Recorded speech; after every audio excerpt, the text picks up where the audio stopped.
నియోజకవర్గంలో పోలీస్ వ్యవస్థ పూర్తిగా అపహాస్యం అయిపోయింది. రామగుండం ఏసీపీ గారు, మంచిర్యాల ఏసీపీ గారు ఇద్దరు కూడా కాంగ్రెస్ పార్టీ కార్యకర్తల ఇళ్లలోకి వెళ్ళి శాల్వాలు కప్పించుకోవడం నిజంగా పూర్తి భారతదేశంలో అత్యున్నతమైనటువంటి పోలీస్ శాఖకు ఒక మచ్చగా మారినటువంటి విషయాన్ని మీ ముందుస్తూ ఉన్నాను. ఒక కాంగ్రెస్ పార్టీ అధ్యక్షుడు, వార్డు మెంబర్ కూడా కాదు ఇతను, ఈ ఇంట్లో ఇద్దరు ఏసీపీలు శాలువ కప్పించుకుంటున్నారు. ఎంత దౌర్భాగ్యమో నిజంగా దీన్ని చూస్తే మీకు కనబడుతున్నది. ఇద్దరు కాంగ్రెస్ పార్టీ మండలాధ్యక్షుడు ఏదో ఉంటుంది, ఈయన వార్డు మెంబర్ కూడా ఇప్పటివరకు వెళ్ళలేదు. ఈ ఇంట్లో ఇద్దరు ఏసీపీలు ఆయన శాలువలు కప్పించుకుంటా ఉన్నారు. ఒకప్పుడు పోలీస్ అధికారులు వస్తే గౌరవించి వాళ్ళ ఆఫీస్కి వెళ్ళి సన్మానించేవాళ్ళు. ఇవాళ వాళ్ళే కాంగ్రెస్ వాళ్ళు ఇళ్ళకి వచ్చి వాళ్ళు మోకరిల్లడం నిజంగా ఇది దౌర్భాగ్యం. ఇంతకన్నా పోలీస్ వ్యవస్థ క్షీణించిపోయింది, అవమానపడ్డదని దానికి ఇంకా నేను ఎక్కువ సాక్ష్యం చెప్పాల్సిన అవసరం లేదు. ఇప్పటికైనా పోలీసులు గమనించాలి.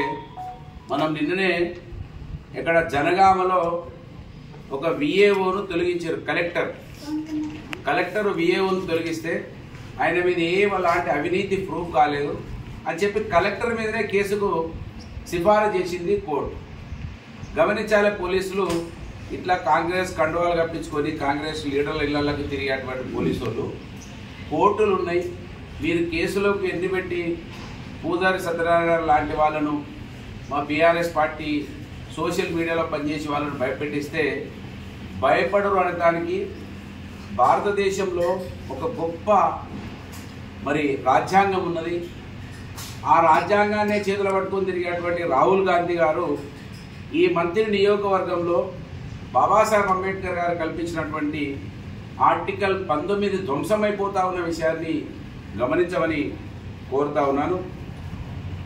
అనేక కేసులు 6 నెలల్లో దాదాపు 9 కేసులు ఒకటే వ్యక్తి మీద, పూజల సత్యనారాయణ మీద ఒకటే రోజు 4 కేసులు ఒకటే అంశం.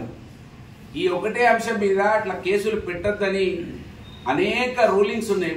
హైకోర్టు, సుప్రీంకోర్టు అనేక రూలింగ్స్ ఇచ్చినాయి. అయినా మంత్రిని పోలీసులు పెడచెవిన పెడతా ఉన్నారు. మంత్రిని మంచిర్యాలకు సంబంధించినటువంటి ఇద్దరు ఏసీపీలు కాంగ్రెస్ పార్టీ కండువాలు కప్పుకొని తిరుగుతూ ఉన్నారు. ఈ ఏసీపీలు ఇద్దరు మా ప్రభుత్వంలో కూడా మేము వాళ్ళని పల్లెత్తి మాట కూడా అనలేదు. అది గమనించకపోవడం నిజంగా ఇది విడ్డూరంగా ఉన్నది. మంత్రిలో పూర్తిగా ప్రజాస్వామ్యం కూని అయిపోయింది. తెలంగాణ రాష్ట్రం ఒకవైపు ధ్వంసమైపోతూ ఉంటే మంత్రిలో కూడా కాంగ్రెస్ పార్టీకి పూర్తిగా పనిచేస్తూ ఉన్నది పోలీస్ వ్యవస్థ. నిన్న ఒక కేసు పెట్టిర్రు, చంద్రుపట్ల రణధీర్ రెడ్డి అనే వ్యక్తి ఇచ్చిన పిటిషన్ మీద పూజల సత్యనారాయణను A2గా, మల్క రామారావు గారిని A3గా చూపించినారు. అసలు పూర్తిగా అది చట్ట విరుద్ధమైనటువంటి కేసు. పూజల సత్యనారాయణకు, మల్క రామారావుకు ఎలాంటి సంబంధం లేదు. అయినా కూడా 420 చీటింగ్ పెట్టారు. వీళ్ళు అసలు పోలీసులా? కాంగ్రెస్ పార్టీ జీతాలు ఇస్తుందా వీళ్లకు? కాంగ్రెస్ పార్టీకి ఒకప్పుడు మేము 2010లో ఏ విధంగానైతే పోలీసుకు కండువా కప్పినామో, ఇప్పుడు అతి త్వరలో ఏదో ఒక రోజు డిజైన్ చేస్తాం డేటు, పోలీస్ స్టేషన్ కార్యాలయాలకే కాంగ్రెస్ పార్టీ కార్యాలయాల బోర్డుకు అది ఒకటి సిద్ధం కాబోతా ఉన్నదనే విషయాన్ని ఈ 2 జిల్లాల్లో ఉన్న పోలీసులు గమనించాలని నేను తెలియజేస్తా ఉన్నాను. అంతేకాకుండా SC ST చీటింగ్ పెట్టారు పూజల సత్యనారాయణ గౌడ్ మీద. అక్కడ ఎస్సీనే లేడు. ఇది నాగపల్లి చౌరస్తాలో, పన్నూరు చౌరస్తాలో జరిగినటువంటి గొడవలో అక్కడ ఎస్సీనే లేడు, అయినా SC ST కేసు పెట్టినారు.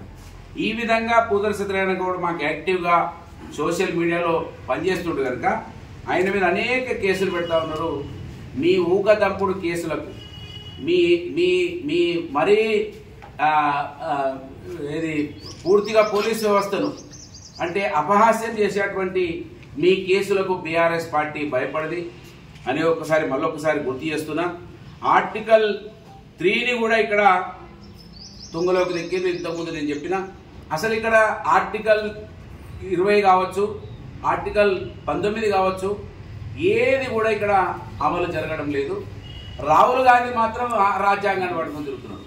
అసలు వీళ్ళు కళ్ళున్నదా లేదా, వీళ్ళ నాయకుడు ఏం చెప్తున్నాడు, వీళ్ళేం చేస్తున్నారు అంటే వీళ్ళు అక్కడొక పాట ఇక్కడొక పాట, ఇది అనాదిగా వస్తున్నది. కనుక నేను పోలీసులను మేము విజ్ఞప్తి చేస్తున్నాం, హెచ్చరిస్తా ఉన్నాం. మీకు ప్రభుత్వంలో ఉన్న మీకు జీతాలు ఇచ్చేది మేము కట్టే ట్యాక్సులు మాత్రమే.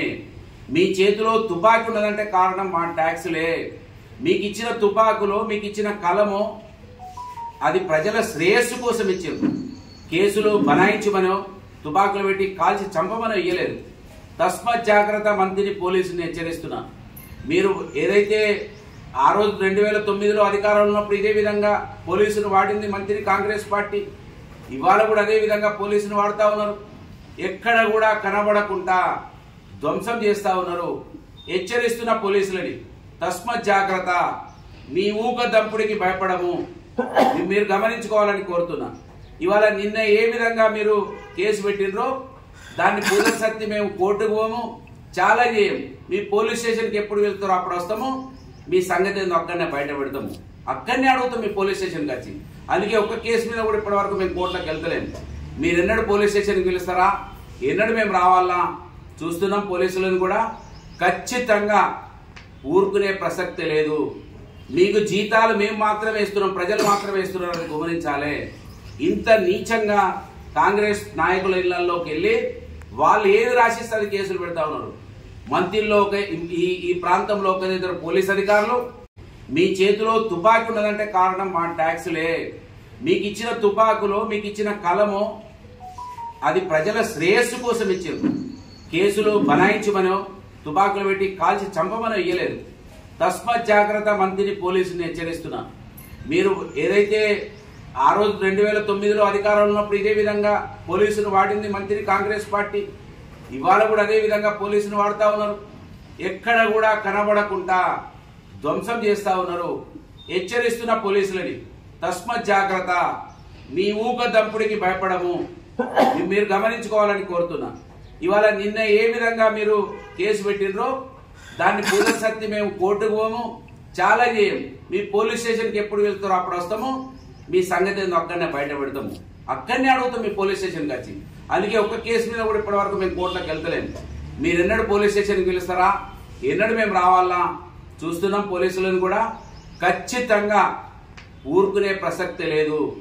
మీకు జీతాలు మేము మాత్రమే ఇస్తున్నాం, ప్రజలు మాత్రమే ఇస్తున్నారని గమనించాలి. ఇంత నీచంగా కాంగ్రెస్ నాయకుల ఇళ్లలోకి వెళ్ళి వాళ్ళు ఏది రాసిస్తే అది కేసులు పెడతా ఉన్నారు. మంత్రిలో ఈ ప్రాంతంలో ఒక ఇద్దరు పోలీస్ అధికారులు, ఒకరిద్దరు అడ్వకేట్లు, వాళ్ళు స్క్రిప్టులు రాస్తా ఉన్నారు. అడ్వకేట్లు ముగ్గురేమో తయారయ్యారు ఇక్కడ. వాళ్ళు స్క్రిప్టులు రాస్తా ఉంటే మంత్రి పోలీస్ స్టేషన్లో ఎఫ్ఐఆర్లు అవుతా ఉన్నాయి. ఆ అడ్వకేట్లు ఎవరో కూడా మాకు తెలుసు. ఇది ఎక్కువ రోజులు సాగేది కాదు, చాలా తక్కువ రోజులే ఉంటుంది. దీనికి ఏదో భయపడి ఏదో అవుతుందంటే మీ మూర్ఖత్వం అవుతుంది. మీరు గమనించాలే, మొన్న జనగామ ఇష్యూలో కోర్టు స్పందించినటువంటి తీరును. పోలీసులు ఏం పెద్దగా దూరంలో లేరు. ఇదివరకు మేము మంత్రిలో మా మీద కేసులు పెట్టినటువంటి పోలీసు వాళ్ళు మళ్ళీ దండం పెడతాం, కాళ్ళు ముక్తామని వచ్చినటువంటి చరిత్ర కూడా పోలీసులకు చూపించిన మేమేదో భయపడతామని మీరు భావిస్తే తప్పైతే ఈ సందర్భంగా హెచ్చరిస్తున్నా. పూర్తిగా అనాగరికం అయిపోయింది పోలీసు వ్యవస్థ, అపహాస్యం అయిపోయింది పోలీసు వ్యవస్థ. పోలీస్ స్టేషన్లకు వెళ్తే దరఖాస్తులు తీసుకుంటారంటే సిగ్గుపడాలి, మీరు అవమానపడాలి. మీరు చదువుకున్నది రాజ్యాంగం మీద ప్రమాణం చేసి వచ్చింది కాంగ్రెస్ పార్టీకి పనిచేయడానికి అని నేను అడుగుతున్నా. వాళ్ళ మంత్రిని మా ప్రాంతంలో మంచిర్యాల ప్రాంతంలో ఉన్నటువంటి పోలీసులు, ఇలా రామగుండం ఏసీపీ, మంచిర్యాల ఏసీపీ ఒక కాంగ్రెస్ నాయకుని, వార్డు మెంబర్ కూడా కాని నాయకుని ఇంట్లోకి వెళ్ళి శాలువాలు కప్పించుకోవడం అంటే ఇంతకన్నా అవమానం ఏమైనా ఉంటుందా? అసలు కాంగ్రెస్ నాయకులు ఇళ్లలోకి పోవచ్చా? ఓ ఎమ్మెల్యే దగ్గరికో, ఓ మంత్రి దగ్గరికో, కనీసం ఓ జిల్లా పరిషత్ దగ్గరకో పోతే ఒక గౌరవం ఉంటుంది. కానీ పూర్తిగా ఇంత జిగజారుడు ఏమొస్తుంది మీకు? మీకు జీతం ఇచ్చింది వీళ్ళు కాదు కదా, మీకు ఉద్యోగం ఇచ్చింది కాంగ్రెస్ పార్టీ కాదు కదా, మీకు రాజ్యాంగం ఇచ్చింది బాబాసాహెబ్ అంబేద్కర్ గారు రాసినటువంటి రాజ్యాంగం ద్వారా మీకు ఉద్యోగం సంక్రమించింది. కానీ ఈ కాంగ్రెస్ పార్టీ లీడర్లు, ఈ కాంగ్రెస్ పార్టీ మంత్రులు ఇచ్చింది కాదనే విషయాన్ని గమనించమని కోరుతున్నా. తస్మత్ జాగ్రత్త, మళ్ళీ హెచ్చరిస్తున్నాం. ఇది రెండోసారి అయింది. ఇంకోసారి అయితే ఉపేక్షించం. పక్కా పోలీస్ స్టేషన్లకు బోర్డులు పెడతాం. కాంగ్రెస్ పార్టీ కార్యాలయాలు ఇక్కడ ప్రజలకు ఇక స్వేచ్ఛ లేదు, ప్రజల కార్యాలయాలు కాదని బోర్డు పెడతాం. మీరు ఎంత తెగిస్తే మేమంతా తెగిస్తాం. మీరేదో భయపడతాం, కేసులు పెడతాం, పూదర్ సత్యనారాయణ పెడతాం, సోషల్ మీడియాలో పనిచేసే వాళ్ళు కొంతమంది మీద కేసులు పెడతామంటే ఉపేక్షించం కాక ఉపేక్షించము. ప్రజాస్వామ్యంలో ఉన్నాం. మీ రాహుల్ గాంధీ రాజ్యాంగాన్ని పట్టుకొని తిరుగుతున్నాడు. ఆ రాజ్యాంగం మాకు కూడా తెలుసు, మా హక్కులు కూడా మాకు తెలుసు అని మళ్ళొక్కసారి హెచ్చరిస్తున్నా.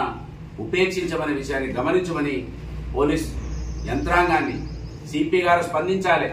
ఇవాళ డీజీకి కూడా దీని మీద కంప్లైంట్ చేస్తాం. మేము ఫోటోలు పెట్టి డీజీపీ చేస్తాం, సీఎంకు పంపిస్తాం, గవర్నర్కి పంపిస్తాం, మొత్తం మందికి వ్యవస్థలకు పంపిస్తాం, చీఫ్ జస్టిస్ కూడా పంపిస్తాం. ఈ విధంగా పోలీసు ఈ విధంగా పనిచేస్తుంది అనేది అందరికి కూడా దరఖాస్తులు పంపిస్తాం. ఇడిచిపెట్టం కాక ఇడిచిపెట్టాం. తస్మ జాగ్రత్త అని మళ్ళొకసారి మాట్లాడుతున్నాం. మేము ఏ తప్పులు చేస్తలేము, ఏ అన్యాయం చేస్తలేము, ప్రజాస్వామ్యబద్ధంగా ఉంటున్నాం తప్ప మేము ఎలాంటి అవినీతికో అక్రమాలకో పాల్పడితే మీకు దమ్ము, ధైర్యం, చీము, నెత్తురు ఉంటే మేము 10 సంవత్సరాల అధికారంలో ఉన్నాం. మా ఒక్క తప్పిదమన్నా ఇప్పటి వరకు మీరు తీసి ఉండేవాళ్ళు. మీకు దమ్ము, ధైర్యం, చీము, నెత్తురు లేదు. మా లోపల అవినీతి అక్రమాలు లేవనడానికి సాక్ష్యం ఇంకోటి అవసరం లేదు. ఎవ్వరు కూడా బీఆర్ఎస్ పార్టీ వాళ్ళు చిన్న తప్పు కూడా చేయలేదు. 10 సంవత్సరాలు 10 సంవత్సరాలు మేము తప్పు చేసి ఉంటే మీరు ఇప్పటికే బయట పెట్టుండేవాళ్ళు. కనుక మా దగ్గర ఏ తప్పు లేదనడానికి ఈ సంవత్సర కాలంలో దొంగ కేసులు తప్ప, మోసం కేసులు తప్ప, ఒక చీటింగ్ అనాగరికమైనటువంటి కేసులు తప్ప ఏది కూడా న్యాయబద్ధమైన కేసు లేదు ఈ సంవత్సర కాలంలో. ఇది గమనించమని కోరుతూ అన్ని వేదికలను ఆశ్రయిస్తాం. ఇడిచిపెట్టం కాక ఇడిచిపెట్టాం. దరఖాస్తులు పెడితే తినలేక రావాలి పోలీసు వాళ్ళు. అది కూడా గుర్తుపెట్టుకోవాలి. మేము కూడా దరఖాస్తులు పెడతాం. మీరు ఒక ఎఫ్ఐఆర్ ఇక్కడ చేస్తున్నారు కదా, మేము కూడా ఎఫ్ఐఆర్లు చేస్తాం. ఢిల్లీ వేదిక కూడా మాట్లాడతా. నేను ఇడిచిపెట్టగాక ఇడిచిపెట్ట. మళ్ళీ ఒకసారి చెప్తున్నా, ఇటువంటి పిచ్చి కేసులు పెడుతుంటే ఊపోమనేది మళ్ళొకసారి గుర్తు చేస్తూ మరి ఇది గమనించాలి మంత్రి నియోజకవర్గ ప్రజలు. అయ్యో అవ్వో అని మొత్తుకున్నారు కాంగ్రెస్ వాళ్ళు. 10 సంవత్సరాల అధికారం వెళ్తే మోసం చేస్తున్నారు అన్నారు. ఒక్కటి కూడా బయటికి తీయలే. సంవత్సరంలో ఒక అన్యాయం, ఒక అక్రమం, ఒక అవినీతి కూడా బయటికి తీయలే. కానీ వాళ్ళే ఏ విధంగా అవినీతి, ఇసుక కుంభకోణం, ఇక్కడ మట్టి కుంభకోణం, అన్ని ధ్వంసాలు జరిగిపోతున్నాయి. ఇక్కడ బియ్యం కుంభకోణం జరుగుతూ ఉన్నది. ఏది అవినీతి లేదనే దానికి మంత్రి నియోజకవర్గంలో లేకుండా మొత్తం ధ్వంసం అయిపోతా ఉన్నది. సంవత్సరంలో 50 సంవత్సరాల మొత్తం ఆస్తి అంతా కూడా కొల్లగొట్టినాడు మంత్రి నియోజకవర్గ ఎమ్మెల్యే అనే విషయాన్ని మంత్రి నియోజకవర్గ ప్రజలు గమనించాలి. మంచిర్యాల, పెద్దపల్లి జిల్లాల్లో ఉన్నటువంటి పోలీస్ అధికారులు కూడా గమనించాలి. మీరేదో చేస్తామంటే చిన్న చిన్న కేసులు పెట్టి భయపెట్టిస్తా అంటే పెద్ద కేసులలో ఇరికిస్తామని గతంలో కూడా మర్డర్ కేసులలో కూడా మీరు ఇరికించారు. మర్డర్ కేసులలో కూడా మా సందీప్ రావు అనే వ్యక్తిని, మా సంబంధించిన మా నాయకుడిని ఆ రోజు కూడా మీరు 302లో పెట్టిండ్రు. అటువంటివి కూడా మీరు చేస్తారు మాకు తెలుసు. అయినా కూడా భయపడం అనే విషయాన్ని ఈ సందర్భంగా మరొకసారి గుర్తు చేస్తూ తస్మత్ జాగ్రత్త అనే విషయాన్ని హెచ్చరిస్తూ మీ కార్యాలయాలకు కాంగ్రెస్ పార్టీ కార్యాలయాలైన బోర్డులు రాకముందే జాగ్రత్త